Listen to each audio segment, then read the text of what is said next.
Here's another delicious recipe from Firehouse Kitchen. So we're going to do is saute these onions, get them all cooked up. We're going to throw the peppers in too, cook them all together. And then I take garlic cloves. Love garlic. Do you want this in there?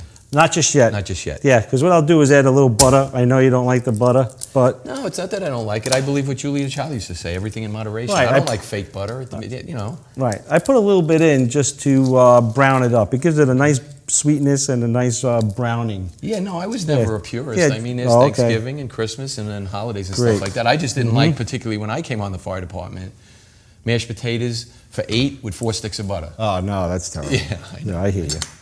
No, I tried. Definitely don't cook like that. Okay. But you can see as we cook, we always use all fresh ingredients. You know, we really don't use anything processed in our dishes. Well, you know, ever. as a person that cooks and likes to cook, Paul, one of the things was disturbing to me is that everybody thought out there in the regular culinary world that Firehouse cooking is meatloaf and mashed potatoes.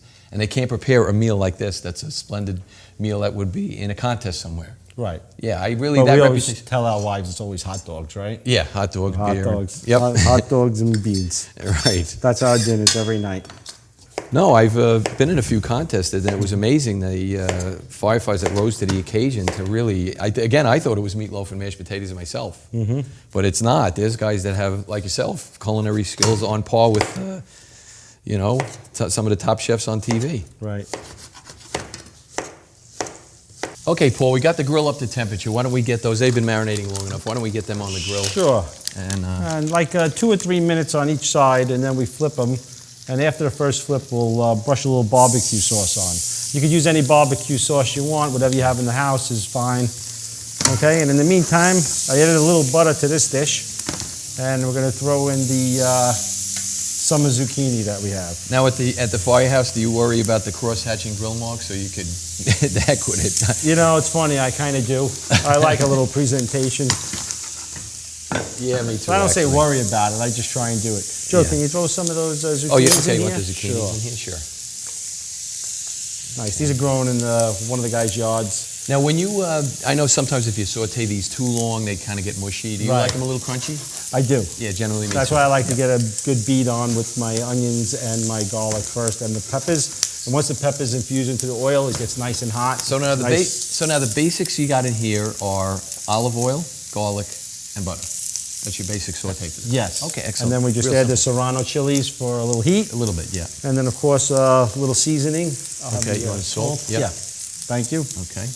And just a nice little bit of salt, a little bit of pepper. I always like to put it in my hand first. Okay. Yeah, measure it out, right. Now we can get these cross-hatch grill marks diagonally this way.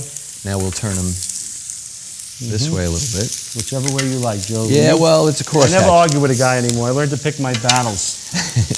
If that's the way he wants to do them, then that's the way we do them. Well, I went to culinary school, so I get to wear the fancy chef's coat. Yes, you do. Okay, now I have the milk mixture here with the orange and the cinnamon stick and the nutmeg. We're just going to strain that into here because I don't want to eat orange peel, nor do I want to chew on bark. Yeah, I did want to see that. Excellent.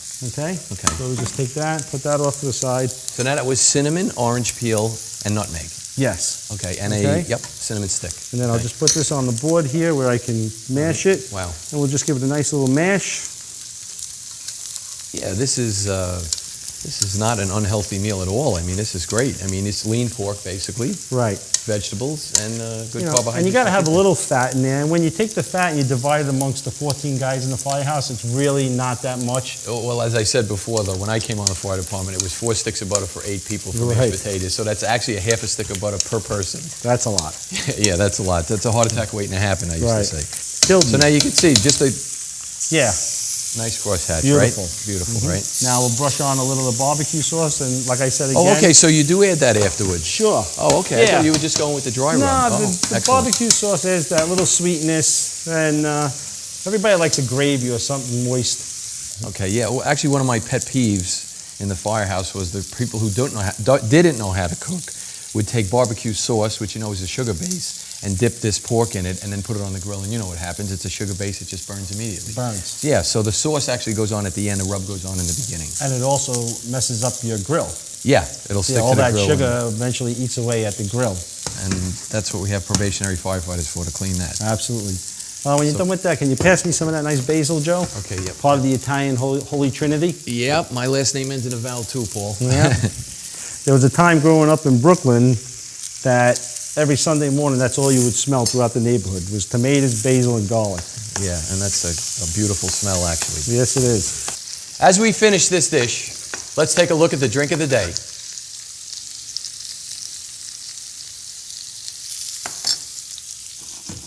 Learn more about our recipes, becoming a sponsor, or just about Firehouse Kitchen at firehouse.kitchenshow.com. And visit us on Facebook at Firehouse Kitchen.